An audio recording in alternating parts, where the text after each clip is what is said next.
Hello दोस्तों, नमस्कार। एक बार पुनः स्वागत है आप सभी साथियों का हमारे इस यूट्यूब चैनल स्टूडेंट्स रोजगार पोर्टल में दैनिक रोजगार समाचार के इस सेशन में आप लोगों का स्वागत है। चलिए देख लेते हैं आज की महत्वपूर्ण खबर को, जो विभिन्न समाचार पत्रों के माध्यम से निकल के आती हैं और आप सभी छात्रों के लिए आवश्यक होती हैं। जैसा कि स्क्रीन पर देख पा रहे होंगे, मैं यहाँ पर PCS assistant professor ALT grade भर्ती, एसएससी जीडी दौड़ और सीटेट मार्कशीट संबंधित खबर को इस वीडियो में चर्चा करूंगा। लेकिन आप लोगों से निवेदन है, इस तरीके की जानकारी को प्राप्त करने के लिए सबसे पहले तो आप लोग इस चैनल को लाइक शेयर सब्सक्राइब जरूर कर लें, ताकि आपको इस तरीके की न्यूज़ आगे भी मिलती रहे। चलिए देखते हैं आज की पहली खबर को। पीसीएस के एक पद पर 3,295 दावेदार, आवेदन की प्रक्रिया पूरी। 5.7 लाख अभ्यर्थियों ने की दावेदारी। 14 मई को होगी प्रारंभिक परीक्षा। पीसीएस 2023 में एक पद के लिए 3,295 अभ्यर्थियों ने दावेदारी की है। पीसीएस 2023 के लिए आवेदन की प्रक्रिया पूरी हो गई है और पीसीएस के 173 पदों पर भर्ती के लिए तकरीबन 5.7 लाख अभ्यर्थियों ने ऑनलाइन आवेदन किए हैं। पीसीएस की प्रारंभिक परीक्षा 14 मई को और मुख्य परीक्षा 23 सितंबर से प्रस्तावित है। पीसीएस 2023 के लिए ऑनलाइन आवेदन की प्रक्रिया 3 मार्च से शुरू हुई थी। ऑनलाइन माध्यम से परीक्षा शुल्क जमा करने की अंतिम तिथि 3 अप्रैल और ऑनलाइन आवेदन की अंतिम तिथि 6 अप्रैल निर्धारित की गई थी। बाद में आयोग ने बैंक इस साइट अनुरक्षण में होने के कारण अभ्यर्थियों को आ रही दिक्कतों के मद्देनज़र अंतिम तिथि बढ़ा दी गई थी। परीक्षा शुल्क जमा करने की अंतिम तिथि 6 अप्रैल और ऑनलाइन आवेदन की अंतिम तिथि 10 अप्रैल तक बढ़ाकर कर दी गई थी। अंतिम तिथि तक लगभग 5.70 लाख अभ्यर्थियों ने आवेदन किए हैं। हालांकि आवेदनों की अभी स्क्रूटनी चल रही है। कई अभ्यर्थियों ने दो बार आवेदन कर दिए हैं। ऐसे में आवेदनों की संख्या अभी भी और कम हो सकती है। इस बार पदों की संख्या भी काफ़ी कम है, सो अभ्यर्थियों के लिए स्पर्धा बढ़ गई है। अगर पदों की संख्या बढ़ती है तो अभ्यर्थियों के बीच स्पर्धा कम होगी। पदों की संख्या बढ़ने के आसार हैं। नियमतः प्रारंभिक परीक्षा का परिणाम घोषित होने तक आयोग के रिक्त पदों के जितने अध्याचन मिलते हैं उन्हें भर्ती में शामिल किए जाने का प्रावधान है। पिछले 3 परीक्षाओं के मुकाबले इस बार कम आए आवेदन। पीसीएस की पिछली 3 परीक्षाओं के मुकाबले इस बार आवेदन कम आए हैं। पीसीएस 2020 में 5,95,696 अभ्यर्थियों ने, पीसीएस 2021 में 6,91,173 अभ्यर्थियों और पीसीएस 2022 में 6,02,974 अभ्यर्थियों ने आवेदन किए थे, जबकि इस बार तकरीबन 5.70 लाख अभ्यर्थियों ने आवेदन किए हैं। स्पर्धा के साथ तैयारी की चुनौती भी बढ़ी है। पीसीएस 2023 में जहां पदों की संख्या सीमित होने के कारण स्पर्धा बढ़ गई है, वहीं मुख्य परीक्षा के पाठ्यक्रम में बदलाव के कारण अभ्यर्थियों के लिए परीक्षा की तैयारी को लेकर चुनौती भी बढ़ गई है। पीसीएस 2023 के वैकल्पिक विषय हटा दिए गए हैं और इनकी जगह सामान्य अध्ययन के यूपी विशेष के 2 प्रश्न पत्र शामिल किए गए हैं। ऐसे में अभ्यर्थियों को अब नए सिरे से तैयारी करनी होगी। चलिए आगे की तरफ बढ़ते हैं, देखते हैं असिस्टेंट प्रोफेसर संबंधित यह खबर है कि असिस्टेंट प्रोफेसर की नियुक्ति में अब आचार संहिता का पेच। राजकीय महाविद्यालयों में 128 पदों पर होनी है भर्ती।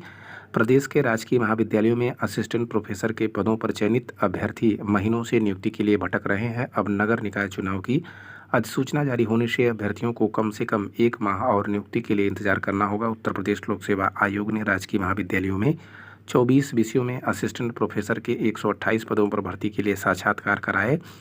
महीनों पहले आयोग ने इनमें से 98 चयनित अभ्यर्थियों की नियुक्ति संस्कृति शासन को भेज दी है। बाकी पदों पर चयनित अभ्यर्थियों की संस्तुति भी धीमे धीमे शासन को भेजी जा रही है। इस चयनित अभ्यर्थियों का पुलिस वेरिफिकेशन और मेडिकल परीक्षण होना है। इस प्रक्रिया के पूरा होने के बाद ही उच्च शिक्षा निदेशालय चयनितों की ऑनलाइन काउंसलिंग आयोजित करेगा, जिसके तहत चयनितों को कॉलेज आवंटित करते हुए उन्हें नियुक्ति पत्र दिए जाएंगे। लेकिन महीनों से पुलिस वेरिफिकेशन की प्रक्रिया पूरी नहीं हो पा रही है। इस बीच नगर निकाय की अधिसूचना भी जारी कर दी गई है। चुनाव आचार संहिता लागू होने के कारण चयनितों को अब नियुक्ति के लिए मई के मध्य तक इंतजार करना पड़ेगा। उधर उच्च शिक्षा निदेशालय ने महीनों पहले ही ऑनलाइन काउंसलिंग की तैयारी कर ली थी, ताकि जैसे ही पुलिस वेरिफिकेशन और मेडिकल की प्रक्रिया पूरी हो, चयनितों को कॉलेज आवंटित करते हुए नियुक्ति पत्र जारी कर दिया जाए। अभ्यर्थियों का कहना है कि आयोग ने तो असिस्टेंट प्रोफेसर के पदों का चयन परिणाम जारी कर दिया, लेकिन शासन स्तर पर आयोग की ओर से भेजी गई नियुक्ति की संस्तुति को गंभीरता से नहीं लिया गया।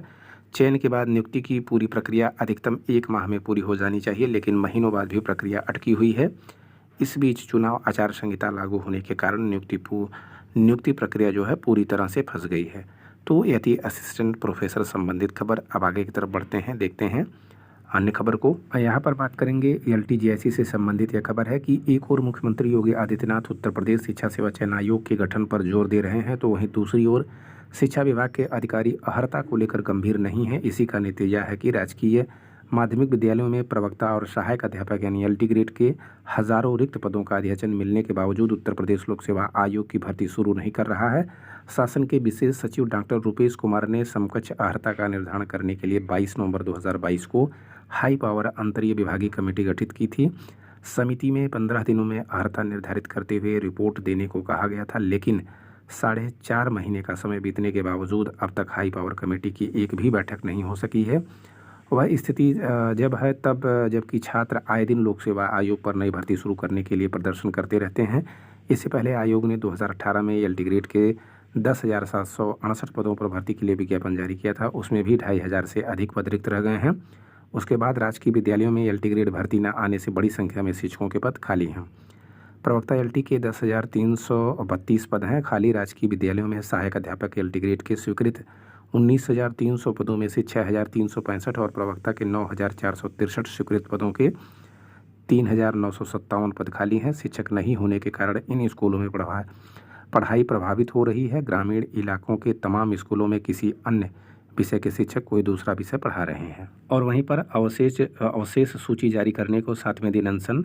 राजकीय विद्यालयों में सहायक अध्यापक एलटी ग्रेड भर्ती 2018 के शेष बचे 8 विषयों की अवशेष श्रेष्ठता सूची यानी द्वितीय सूची जारी करने की मांग को लेकर छात्रों ने मंगलवार को 7वें दिन उत्तर प्रदेश लोक सेवा आयोग पर अनशन जारी रखा। प्रतियोगी छात्र मोर्चा के अध्यक्ष विक्की खान का कहना है कि 15 अप्रैल तक सूची जारी नहीं की जाती है तो छात्र आमरण अनशन शुरू कर सकते हैं। प्रदर्शन करने वालों में यहाँ पर अभ्यर्थियों के नाम आप देख पा रहे होंगे।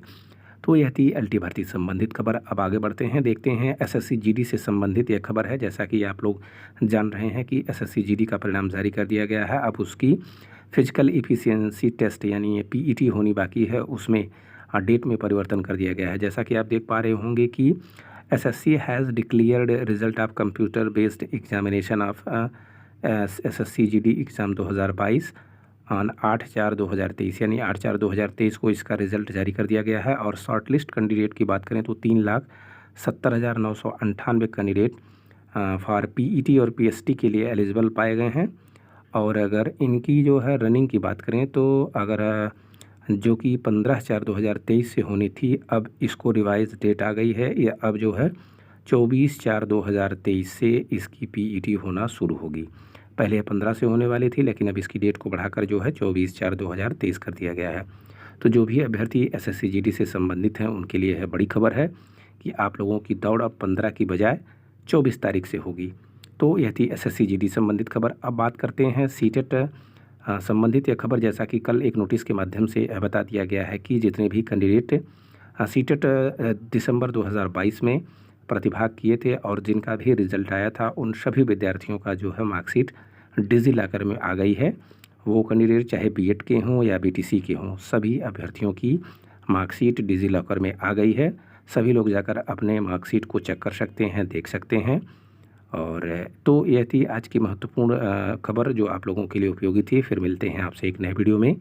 तब तक के लिए आप सभी साथियों से नमस्कार, धन्यवाद, जय हिंद साथियों।